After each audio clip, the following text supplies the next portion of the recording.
محرم الحرام کے مہینے میں کون سے امور منع ہیں، اس حوالے سے امام اہل سنت مجدد دین و ملت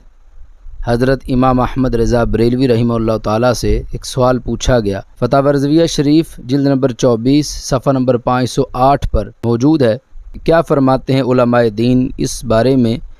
کہ محرم میں تعزیہ بنانا اور اس سے منتیں مرادیں مانگنا، علم اٹھانا، مہندی چڑھانا، بچوں کو سبز کپڑے پہنانا اور ان کے گلوں میں ڈوریاں باندھ کر ان کو حضرت امام حسین رضی اللہ تعالیٰ عنہ کا فقیر بنانا، 10 روز تک سوگوار رہنا، سوئم 10واں 40واں کرنا، ایسے مرثیوں کو پڑھنا جس میں اہل بیت کے سر پیٹنے اور بین کرنے خلاف شرع امور کا ذکر ہے، اور یہ کہ ان مراسم کی ادائیگی کو حب اہل بیت سمجھنا، یزید کے ہمراہ جو لوگ تھے ان کو لعین مردود کافر کہنا،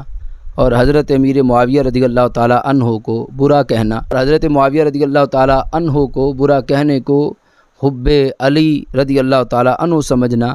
حضرت امام حسن امام حسین رضی اللہ تعالیٰ عنہما کو جملہ انبیاء سے بھی رتبے میں بڑھ کر سمجھنا، اور یہ کہنا کہ یہ سب صوفیاء کا دین ہے۔ تو امام اہل سنت مجدد دین و ملت حضرت امام احمد رضا بریلوی رحمہ اللہ تعالیٰ نے اس کے جواب میں فرمایا کہ حضرات امامین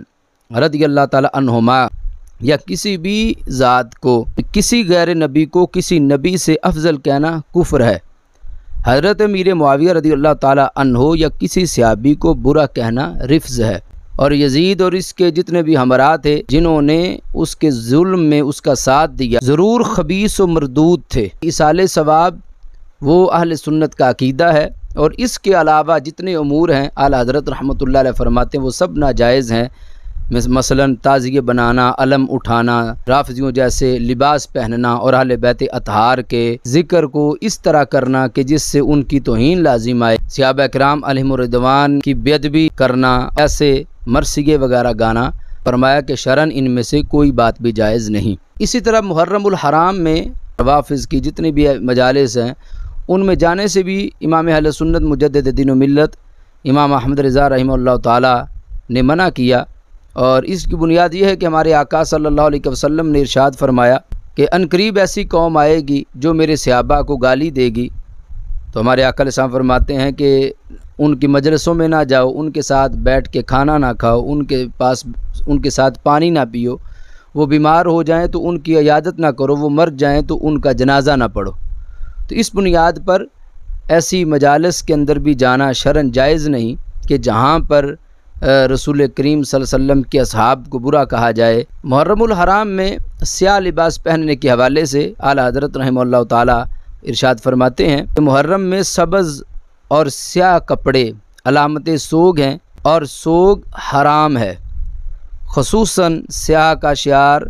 رافضیوں کا ہے، تشبہ روافظ کی وجہ سے حرام ہے۔ اسی طرح ہمارے دین نے نوحے سے بھی منع کیا، ماتم سے بھی منع کیا، مرثیوں سے بھی منع کیا۔ مسند امام احمد بن حنبل میں یہ حدیث موجود ہے کہ رسول کریم صلی اللہ علیہ وسلم نے مرثیوں سے منع فرمایا ہے۔ ابن ماجہ میں یہ حدیث ہے کہ ہمارے آقا صلی اللہ علیہ وسلم نے ارشاد فرمایا، نوحہ زمانہ جاہلیت کا طریقہ ہے، جو عورت نوحہ کرتی ہوئی مری اور بغیر توبہ کے مری، اللہ اس کو تارکول کا لباس پہنائے گا اور آگ کے شعلوں سے اس کی قمیص تیار کی جائے گی۔ یعنی اتنا بڑا جرم ہے کہ اتنا بڑا اس کا گناہ ہے کہ ہمارے آقا صلی اللہ علیہ وآلہ وسلم نے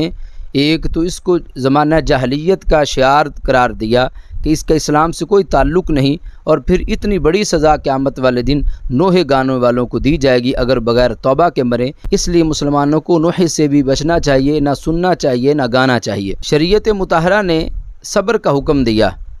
ہماری شریعت نے رونے پیٹنے واویلا کرنے کا حکم نہیں دیا، بلکہ اگر ایک مسلمان پر کوئی مصیبت آ جائے یا کوئی غم آ جائے تو ہمارا دین یہ حکم دیتا ہے کہ وہ صبر کرے۔ سید عالم صلی اللہ علیہ وسلم نے خود ارشاد فرمایا، لیس منا من شق الجیوب وضرب الخدود ودعا بدعوى الجاہلیہ۔ رسول پاک صلی اللہ علیہ وسلم ارشاد فرماتے ہیں کہ جس نے گریبان کو پھاڑا، رخساروں پر تماچے مارے اور جاہلیت کی باتیں کی، یعنی نوحے گائے، ہمارے آقا علیہ السلام فرماتے ہیں اس کا مجھ محمد صلی اللہ علیہ وسلم سے کوئی رشتہ نہیں۔ اس ایک حدیث شریف میں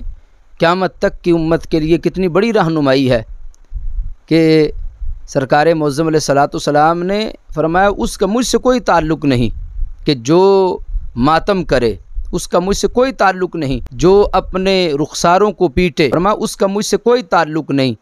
جو گریبان کو پھاڑے، اور اس کا مجھ سے کوئی تعلق نہیں جو نوحے گائے۔ یہ نہیں کہ اگر کوئی رافضی ایسا کہتا پھرے اور ایک مسلمان اس کو دیکھ کر ویسا کرنا شروع کر دے، ماہ مدینہ اپنی تجلی عطا کرے، یہ ڈھلتی چاندنی تو پہر دوپہر کی ہے، اور آج لے ان کی پناہ، آج مدد مانگ ان سے، کل نہ مانیں گے قیامت کو اگر مان گیا۔